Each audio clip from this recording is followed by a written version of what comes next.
aktivitas bisnis itu juga harus bisa melibatkan tenaga kerja manusia secara maksimal. Hukum alamnya dulu kan seperti itu. Cuman terkait dengan adanya revolusi industri, semua bisa katakanlah diteknologikan. Nah, ini kan semakin menyisihkan peran-peran manusia tadi. Nah, saya memang dari awal berprinsip bahwasanya produk yang istimewa itu bukan produk yang lahir dari berkembangnya teknologi, bukan.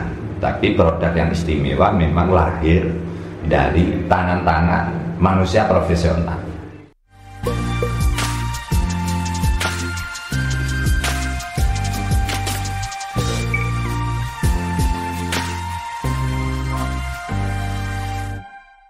Assalamualaikum warahmatullahi wabarakatuh. Waalaikumsalam. Selamat datang di Tugu Inspirasi, membintangi inspirasi dengan orang-orang hebat. Ya, kali ini kantor Tugu Media Group kedatangan orang hebat dari Gunung Legi. Nah, teman pondok saya, Mas Sahrul Karim.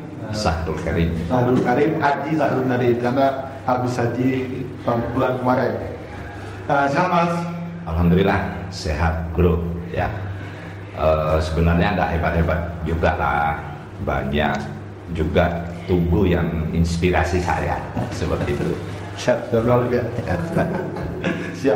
Mas, ini kita ingin membahas soal bidang yang ditekuni Mas Sahrul, yaitu soal di dunia rokok.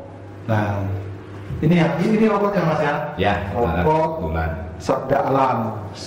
Ini manusia. Sabda Alam 78. Saya bawa spesial khusus pimpinan Tugu ini. Siap. Kita rokok berapa Mas ya? Dapat bro.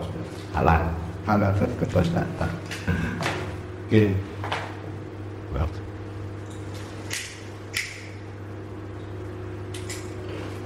Nah, Sabda Alam resmi Mas ya, ada cukainya. Kalau nggak resmi, kamu kirim kita sumber di sini lah ya. Bercukai. Gimana Mas?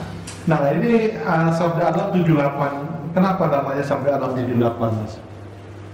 Jadi memang di awal tahun 2023 kemarin itu saya melakukan diskusi dengan beberapa teman terkait aspek-aspek usaha apa yang masih sangat layak untuk dikembangkan. Dari hasil diskusi itu muncullah bahwasanya rokok. Jadi industri rokok ini masih sangat terbuka dan sangat layak untuk dikembangkan secara ekonomis. Terus kemudian secara manfaat sosial kemasyarakatannya juga sangat baik. Apalagi bergerak di bidang sigaret kretek tangan. Rokok ini kan ada banyak varian jenis ya. Ada sigaret kretek tangan, ada sigaret kretek mesin yang pakai mesin kayak filter itu. Terus kemudian ada sigaret putih mesin yang non kretek.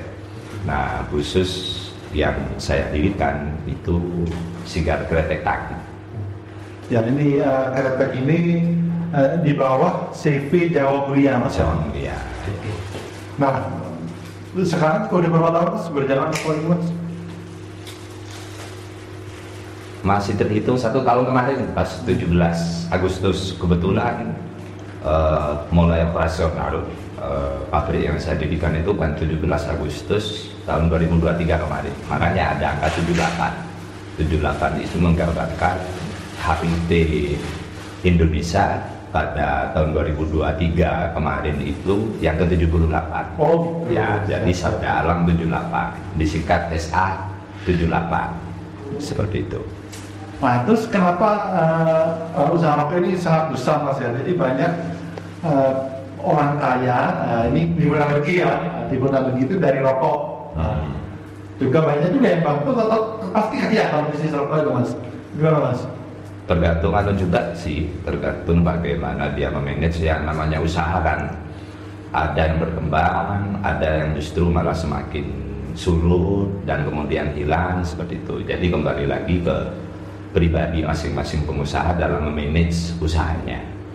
Itu hanya saja kenapa di awal tadi saya bilang usaha rokok ini masih prospek untuk dikembangkan karena memang rokok ini banyak varian dan jenis banyak varian dan jenis, dan segmennya juga cukup luas. Itu.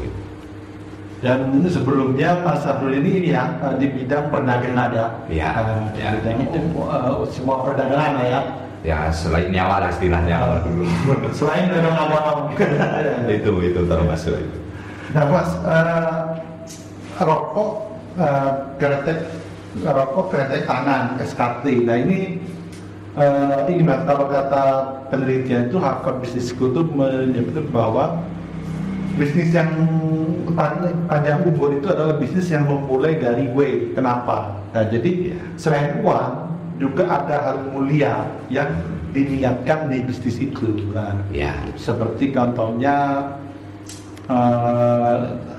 kita kerjasama dengan Wadah Paragon, itu salah satunya kan kebermanfaatan spiritnya lah.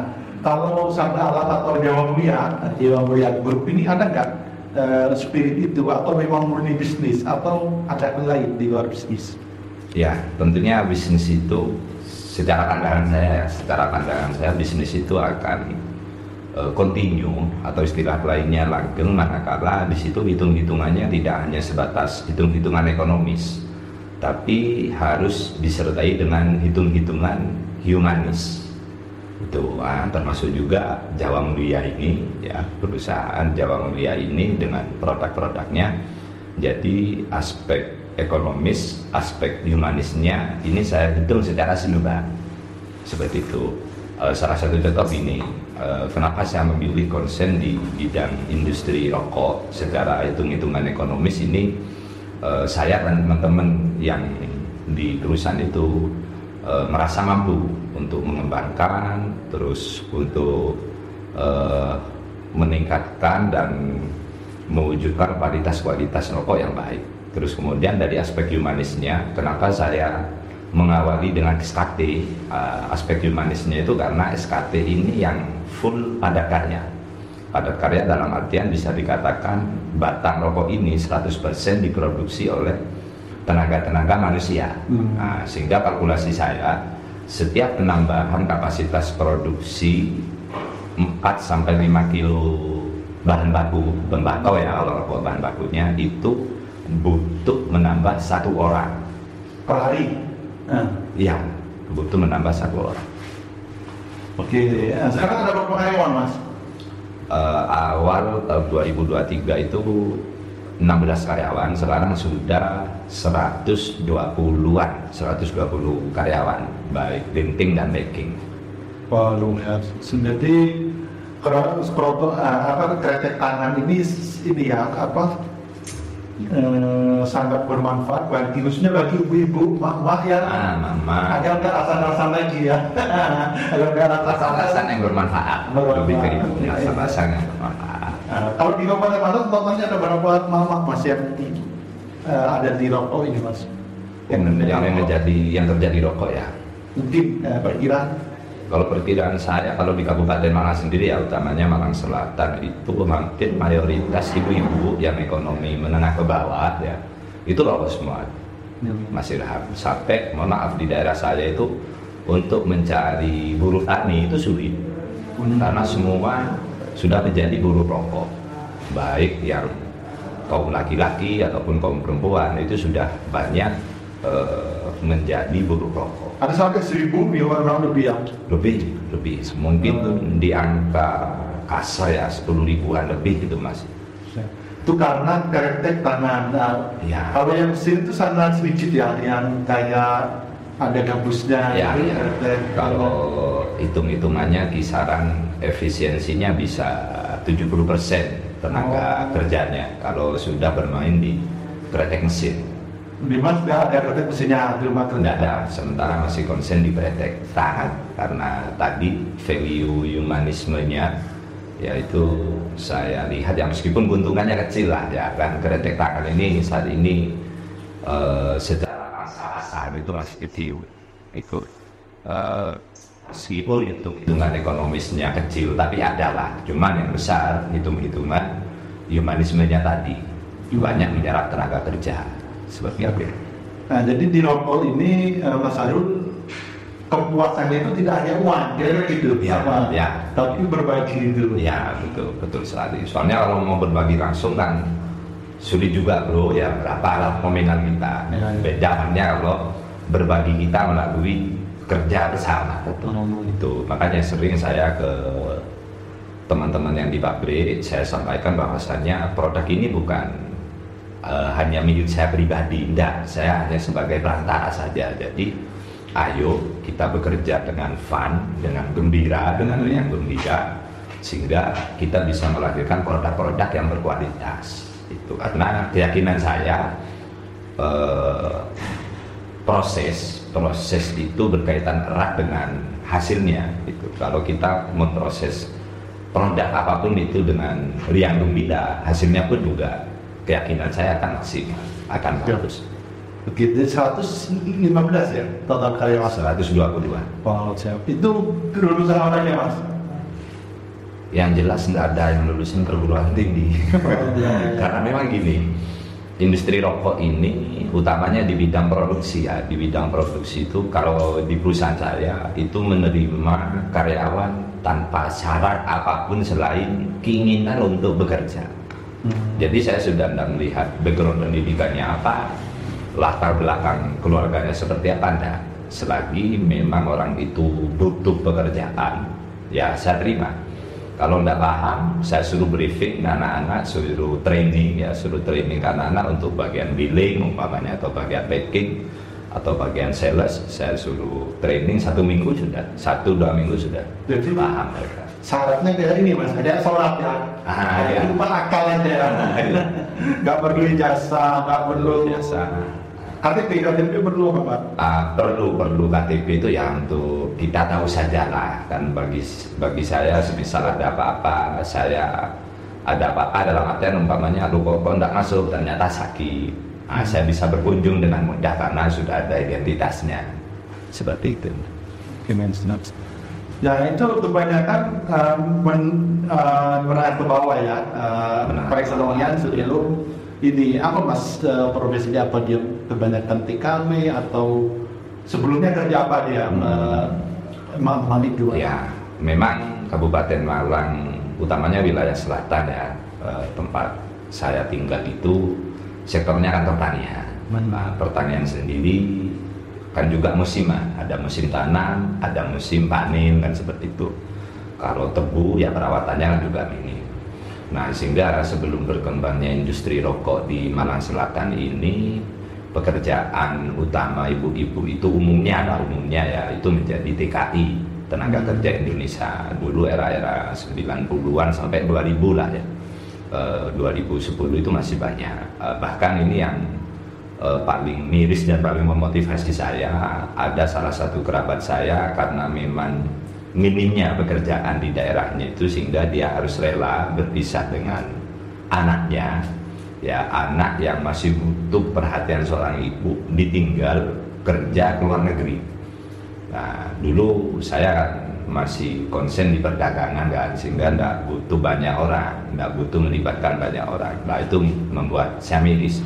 Satu sisi saya ingin mempertahankan kerabat saya ini agar tidak kemana-mana, agar tetap punya pekerjaan di tempatnya. Di satu sisi saya tidak bisa memberikan solusi itu, sehingga meskipun agak berat ya secara nurani itu, tapi ya saya harus merelakan juga gitu, karena memang desakan ekonominya seperti itu. Ya. Jadi dari 115 itu berapa persen yang TKW mas, yang mantan TKW? Sehingga tidak kembali lagi karena kerja rokok ini. Kalau di tempat saya 90% lebih yang secara rekodnya dulu pernah kerja menjadi TKI. Ya, seperti itu. Jadi kemauan, nah ini mas, apa sebenarnya kalau pragmatis itu kan lebih untung yang, atau enggak juga mas, yang lebih untung yang pakai mesin itu mas. Dan ngurusin mesin itu kan lebih mudah daripada ngurusin manusia. Nah, benar nggak mas? Benar. Kenapa nggak memakai mesin aja gitu mas? Jadi kan gini, Mas Irhan,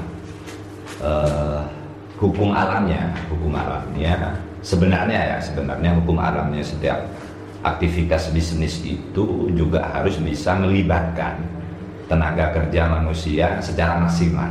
Hukum alamnya dulu kan seperti itu. Cuman terkait dengan adanya revolusi industri, semua bisa katakanlah diteknologikan. Nah, ini kan semakin menyisihkan peran-peran manusia tadi. Nah, saya memang dari awal berprinsip bahwasanya produk yang istimewa itu bukan produk yang lahir dari berkembangnya teknologi, bukan. Tapi produk yang istimewa memang lahir dari tangan-tangan manusia profesional.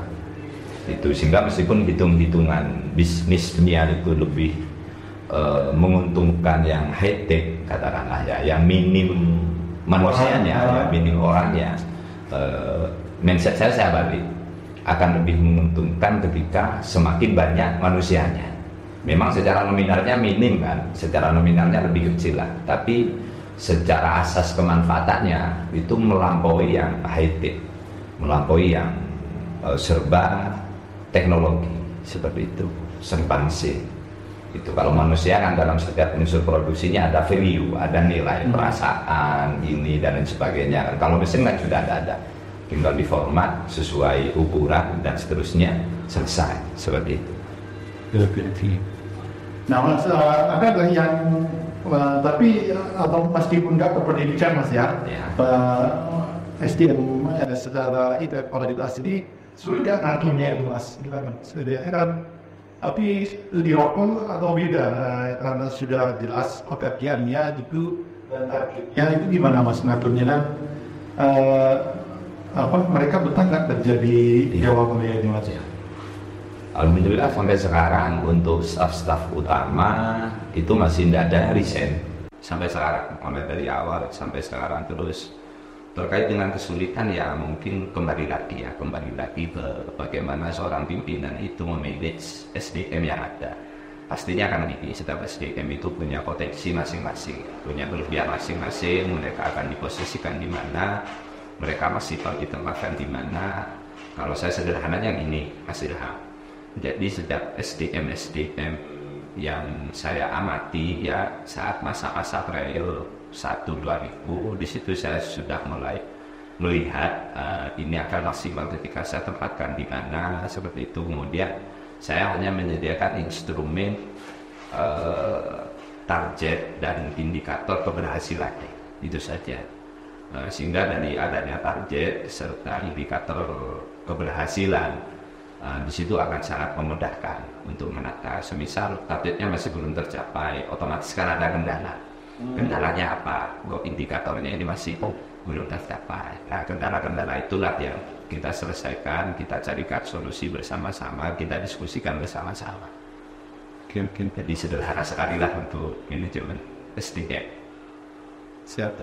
Dan ini yang SDM bisa bekerja, tetangga nggak nganggur, itu yang bikin masa lu bangga, kira-kira gitu ya.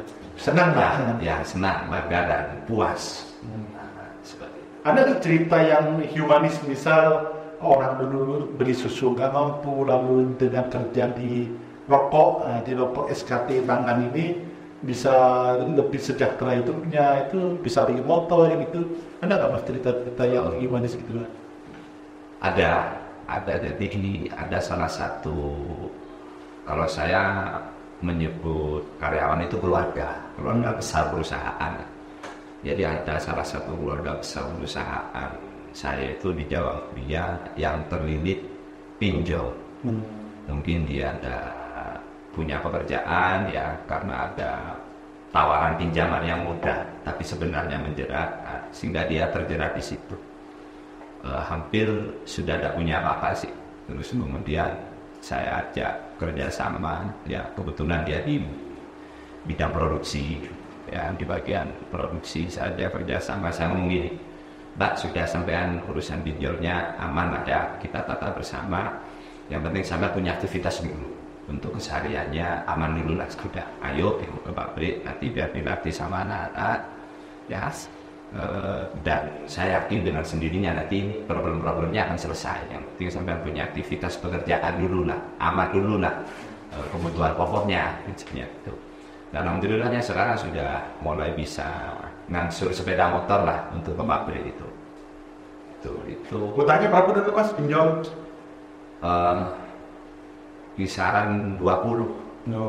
Bagi masyarakat ekonomi menengah ke bawah 20-an sangat besar. Masih sangat besar. Pinjamnya sendiri pun ya selesai dengan sendirinya. Dicicil kan? Ya, dicicil, ada sebagian yang dihilaskan dan seterusnya. Nah, itu. Nah Mas, berarti dipikir-pikir rokok ini kan bahaya ya secara kesehatan. Bener nggak Mas? Atau nggak bahaya kalau nggak ada koreknya Mas? Ini berarti dipikir-pikir ini juga banyak manfaatnya juga Mas. Secara perputaran ekonomi masyarakat. Ya, sosial, ekonomi, banyak manfaatnya besar. Untuk kesehatan sendiri sebenarnya masih bisa diperdebatkan secara panjang, secara luas. Cuman secara umumnya kalau framingnya seperti itu, ya ada dikit mungkin ya untuk kondisi tubuh tertentu kan itu. Untuk kondisi kelainan-kelainan tertentu memang ya tidak boleh merokok gitu. Tapi untuk kondisi-kondisi yang normal untuk perokok, ya saya rasa tidak ada bahaya yang darurat lah. Itu mungkin bahaya ya ada, tapi tidak ada yang darurat. Meskipun secara analisa kesehatan saya sendiri masih bisa memperdebatkan secara panjang lebar kalau untuk bahaya kesehatan. Memang untuk kelainan-kelainan kesehatan tertentu kayak kelainan pernafasan, paru-parunya sudah trouble atau organ-organ vitalnya sudah trouble, memang ya tidak disarankan untuk merokok. Mas, kalaupun merokok itu Mas lebih baik pada apa? Apa karena Mas SKT linting tangan atau kan ada sekarang rokok era baru itu atau Aikos atau yang kalau orang Arab itu sisa besar Sultan Arab gitu. Nah itu mending mana menurut Mas untuk kalau kita melihat secara holistik kebermanfaatan atau kesehatan dan lain-lain menurut Mas? Saya lebih melihatnya ke tren sih ya. Seperti saat ini ya, kalau boleh saya jelaskan, yang moda-moda itu trennya kan filter mil seperti itu. Terus ada rokok putih. Jadi kalau rokokan itu ya, kalau rokokan itu prestisnya di kalangan moda itu keren lah itu. Jadi ngomongin proyek 200 juta pantas lah kira-kira gitu ya. Ya, sementara kalau kretek tangan ini kan karena memang mungkin kretek tangan dulu lebih eksesnya dulu kan, era-era mungkin ayah kita atau kakek-kakek kita dan belum ada filter itu. Nah, sehingga kalau rokok SKT ini diidentifikasikan, kalau istilahnya guyonannya teman-teman yang muda-muda itu rokoknya tukang pijat atau rokoknya dukun. Seperti itu. Kalau secara saya pribadi ya lebih perfect, lebih baik yang kretek tangan karena memang 100% yang memproduksi itu manusia. Jadi ada nilai-nilai perasaan ketika memproduksi rokok itu. Nah, kenapa kok citra itu terbangun Mas ya? Kalau kretek ini juga kalangan tua-tua, kalangan orang nggak punya uang, kenapa itu terpersepsikan ya? Nah, kira-kira kenapa dan kenapa kira-kira Mas? Karena kretek itu sendiri kan secara kebijakan negara pajak cukainya kan murah. Karena padat karya kan, beda lagi sama mesin, pajak cukainya mahal, otomatis dari segi harga saja kan sudah bisa membedakan prestisnya lah. Kalau dari segi harga, otomatis orang-orang yang menengah ke bawah ya rokokannya kretek tangan karena murah. Alasan utamanya kan itu karena murah. Nah, cuma jauh dari itu sebenarnya itu ke kualitas rasa. Kenapa yang tua-tua cenderung rokokan kretek tangan? Jadi kalau saya lihat rokok ini ada dua. Ada perokok yang sekaligus menjadi penikmat rokok. Ada perokok yang bukan penikmat rokok. Jadi dia pindah-pindah. Mana sekarang yang musim, yang tren vape, dia pindah ke vape. Terus yang ngetren lagi apa sekarang? Aikos, dia pindah ke Aikos. Artinya orang itu perokok, tapi bukan penikmat rokok. Nah, kalau penikmat rokok, dia cenderung tidak pindah-pindah. Hanya satu merek itu saja. Jadi trennya seperti itu, Mas Irham, terkait ke perokok itu sendiri. Jadi gini Mas ya, kalau saya analogikan, kalau kretek tangan itu manfaatnya langsung kan, langsung. Artinya ke orang yang kerja gitu ya. Kalau pakai mesin itu kan yang besar ke negara kan. Ya, Di negara itu kan bisa dikorupsi, bisa dibuat pembangunan yang, iya, bisa dibuat pembangunan yang nggak sesuai sasaran. Nah, jadi ada peran negara gitu yang mengatur uangnya kan. Menurut jadi itu apa termasuk SKT lebih baik, SKT tangan lebih baik bahasa gua namanya. Ini ya. Jadi terkait dampak langsung dan tidak langsung pada intinya kan sama-sama berdampak. Ya. Kenapa SKT lebih murah? Karena dampaknya langsung ke masyarakat sekitar, ya ikut berkecimpung itu sendiri.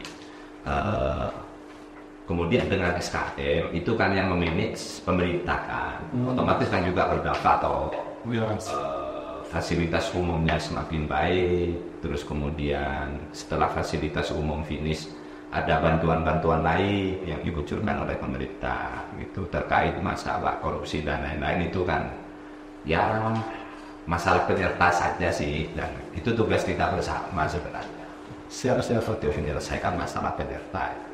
Oke. Mas, saya pernah dengar orang rokok itu kan kita agama ya, orang yang dari kalangan unsur religius. Jadi rokok itu kan ada yang membuat haram, ada yang nyebut makruh, masih debatable lah.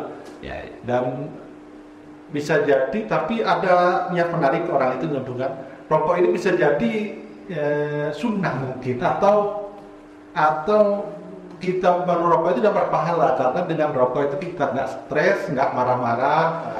Dengan merokok kita nggak bermaksiat, nggak minum alkohol. Itu menurut saya gimana Mas? Apa itu terlalu berlebihan atau memang rokok ini memang sebenarnya harus kita hindari atau gimana Mas? Ya. Jadi kalau menurut saya sendiri sederhana saja sih, meminjam istilahnya Gus kita yang tren itu ya. Untuk bahagia itu kan sederhana orang itu ya, dengan merokok saja dia sudah bisa bahagia kan, seperti itu. Terus kemudian untuk orang-orang yang punya kelainan kesehatan justru membahayakan kan. Kalau kita mondok dulu kan ada hukum usul fiqh ya, lebih ke itu. Bahkan guyonannya teman-teman sekarang ya, guyonan yang lagi ngetren, lagi hangat di kalangan teman-teman rokok itu, mohon maaf kan sekarang ada dua ormas terbesar kita lah ya yang dapat konsesi takbang itu. Guyonannya kan awal-awal dipisahkan oleh UNER, disatukan oleh takbang kan. Nah di kalangan teman-teman rokok itu udah dipisahkan oleh UNER, disatukan oleh rokok. Jadi banyak juga teman-teman yang di ormas yang mengharapkan rokok itu merokok seperti itu. Dari Muhammadiyah yang merokok. Iya. Banyak juga teman-teman saya yang Muhammadiyah yang juga merokok. Juga ada juga teman-teman saya yang di NU yang tidak ngerokok. Seperti itu. Jadi lebih ke kebutuhan masing-masing orang. Mungkin ya. Oke. Ada tulisan itu Mas. Kenapa orang NU itu lucu, kenapa orang Muhammadiyah itu gak lucu? Nah serius, itu apa mungkin orang Muhammadiyah itu gak ngerokok mungkin Mas? Atau gimana Mas? Itu kurang paham kalau itu saya. Yang jelas gini, saya sendiri sensasi yang saya rasakan setiap saya rokok itu bisa lebih relax. Kalau relax kan menanggapi berbagai macam hal, merespon berbagai macam hal kan lebih santai karena relax ya. Kalau Mas Irham sendiri untuk merokok, antara Anda merokok gimana? Secara efeknya? Hampir sama Mas. Saya termasuk orang yang bukan penikmat, jadi pindah-pindah rokok itu nggak fanatik lah.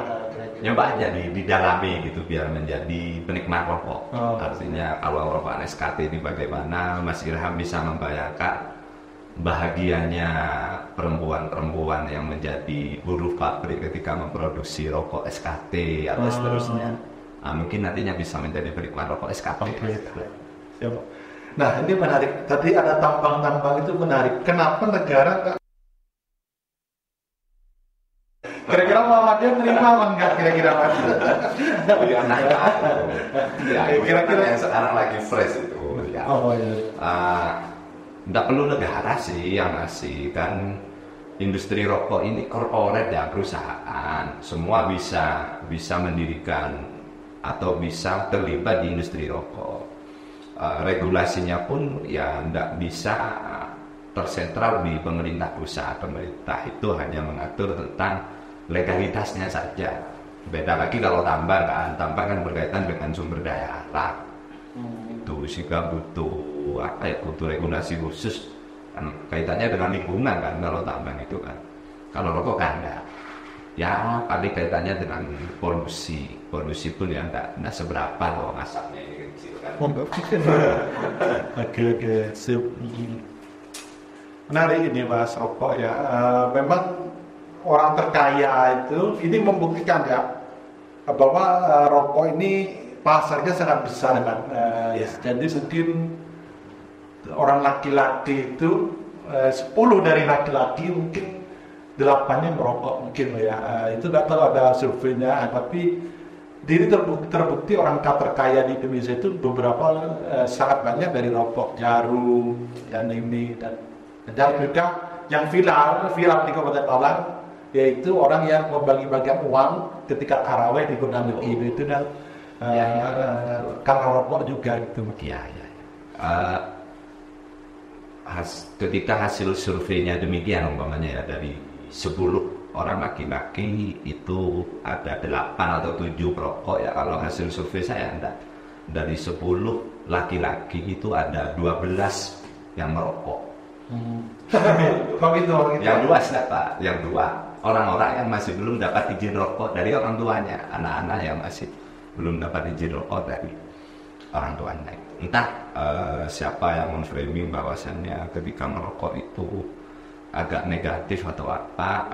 Cuman kalau saya lihat era-era dulu ya, era 80-70 itu laki-laki perempuan itu merupakan hal yang biasa merokok.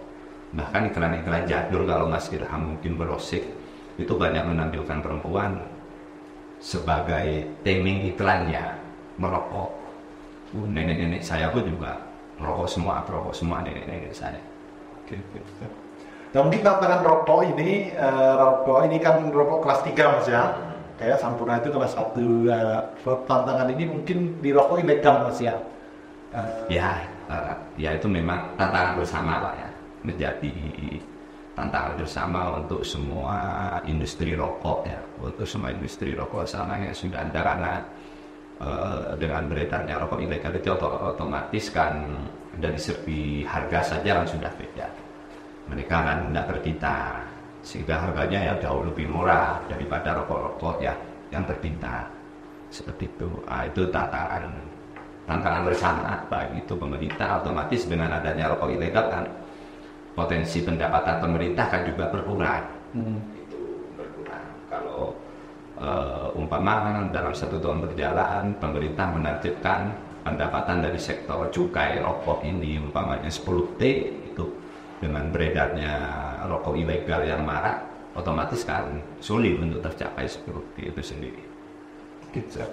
Oke Mas, itu saja mungkin menarik perbincangan kita siang ini, tapi yang jelas mungkin pemerintah itu kan sangat dapat banyak manfaat kan dari rokok, meskipun iklannya terus digencarkan bahwa rokok itu berbahaya.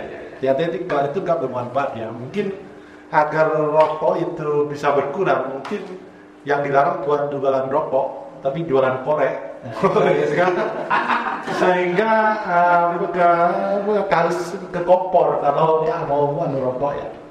Oke Mas, mungkin terakhir ada pesan buat anak muda soal ini tadi kan, meskipun guyonan kan tadi garis benangnya itu bagaimana pemuda itu berdampak gitu ya. Pesan bagi anak muda agar berdampak itu gimana Mas? Silakan. Ya, salah satu yang menginspirasi buku ini bagi saya ya jargonnya barusan, muda dan berdampak seperti itu ya.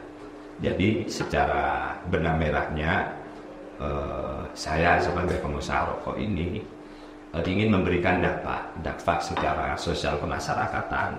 Itu bagaimana dampak yang baik, yaitu dengan banyak mengajak kerjasama sebanyak-banyaknya terhadap orang-orang sekitar itu, ya melalui menjadi buruh, menjadi karyawan, menjadi sales dan lain sebagainya. Kemudian dampak secara pemerintahan itu ya otomatis seiring meningkatnya target penjualan, maka besar juga saya memberikan sumbangsi ke negara melalui pita rokok tadi, seperti itu. Nah, harapannya ini juga bisa menginspirasi Mas Irham, bisa ikut coba-coba berbisnis di dunia rokok lah, jangan di dunia media terus. Oh, siap.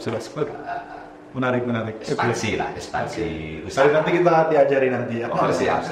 Oke, itu saja teman-teman Turbo Inspirasi. Sampai jumpa dengan Turbo Inspirasi dengan tamu-tamu spesial yang lain. Assalamualaikum warahmatullahi wabarakatuh. Waalaikumsalam.